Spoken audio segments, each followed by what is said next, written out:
whether or not you're likely to get it. But you want to be working early to prevent Alzheimer's disease because it's a nightmare for brain function. The real reason not to use drugs? They damage your brain. And if they damage your brain, they damage your life. So here's, for my own patients, this is a cocaine brain, a methamphetamine brain, an alcoholic brain, and a heroin brain. The one question you always want to ask yourself if you want to be successful is, which brain do you want? Is your behavior day in and day out every day helping or hurting your brain? You want to ask yourself that question every day.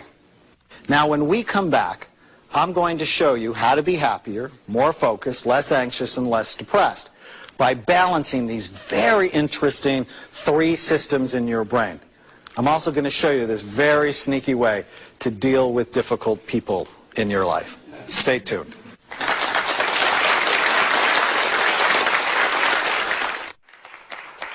Thank you. Welcome back. I love this segment because I'm going to teach you what I call practical brain science to make your life better. As you will see, brain science is eminently practical because your brain's involved in everything you do.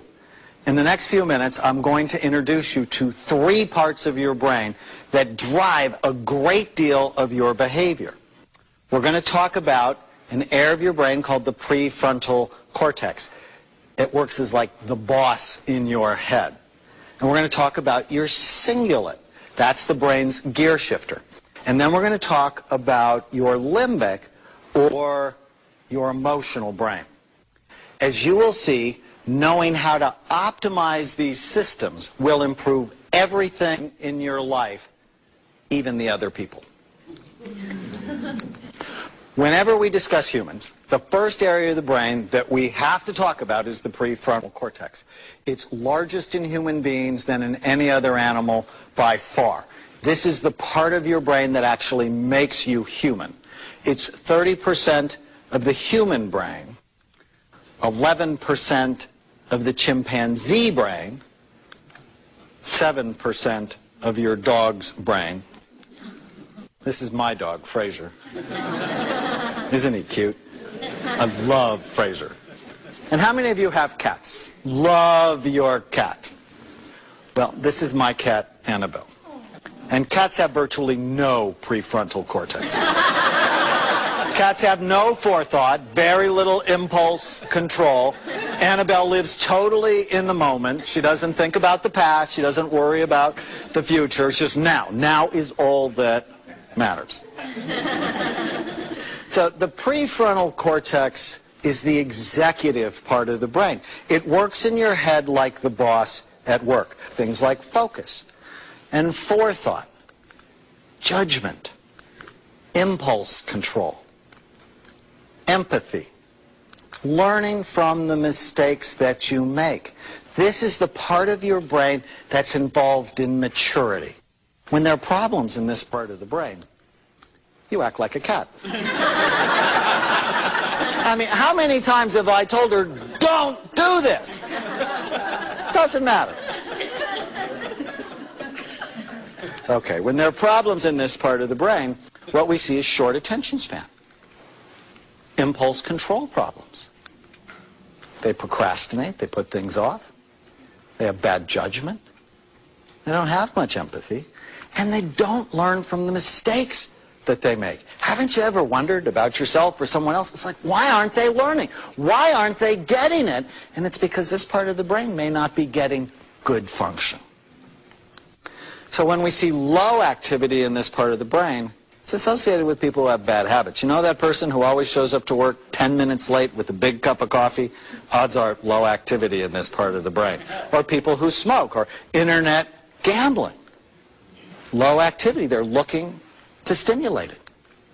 People have attention deficit disorder. You've heard about ADD, very commonly diagnosed in children, but did you know it's also very common in adults? Most of the kids who have it grow up and have it as well. And our research studies and other people's research as well has shown low activity in this part of the brain.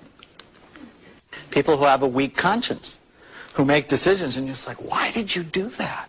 low persistence. They can't stick with things. Some forms of depression, especially low energy forms of depression, and people who are excitement or conflict seeking. Do you know anybody like this? These are people who play this game I call let's have a problem. It's like they need to be upset in order to concentrate. It's like being upset actually stimulates their brain and helps them feel more normal. So as kids, they pick on their brothers. As spouses, they may pick on their spouse, right? Or they may be stirring it up at work. So what do you do? How do you treat this? If you have problems in this part of the brain, which are very common, well, one of the things that we found to be so helpful is getting them to write out their goals. It's an exercise we call the one-page miracle. On one piece of paper, write out what you want in your relationships. What do you want at work? What's your goal? What do you want for your money? And what do you want for your physical and emotional and spiritual health? What do you want? Write it out. And then you look at it every day and you go, is my behavior getting me what I want? The second thing is exercise. Exercise actually boosts blood flow to this part of the brain. Now, I have a specialty in people that have attention deficit disorder. And many people ask me, okay, I don't really want to take medicine. What is the best natural treatment for ADD? And what it is, it's intense aerobic exercise along with a high-protein, low-carbohydrate diet. Now, this diet is not good for everybody. But for people who have ADD or people who have low activity in the front part of their brain and they have trouble with concentration and they're disorganized and they procrastinate, this is a great diet for them because it helps their energy and it helps them concentrate. Fish oil. Fish oil is so helpful. Now, we'll talk about it later, but for now, just know it helps increase your energy and your concentration. And if needed, there are certain natural supplements and certain medications that can be so helpful. And in my book, Change Your Brain, Change Your Life, I talk about what those are. The next part of the brain that I want to teach you about, or talk to you about, is called the cingulate gyrus. So here we're looking at the brain from the left side. So this is the back to the right. Here's the front. And this area right here in the front is called the cingulate gyrus. And it's so interesting. Now, the cingulate, that's like a big word. But what it basically means is this is the brain's gear shifter. It allows you to shift your attention, right? To go from idea to idea or go from task to task. It also helps you be flexible, to go with the flow, so you don't have to have things your way. It's heavily involved in seeing options. You know, people that are rigid, it has to be their way. There's no option.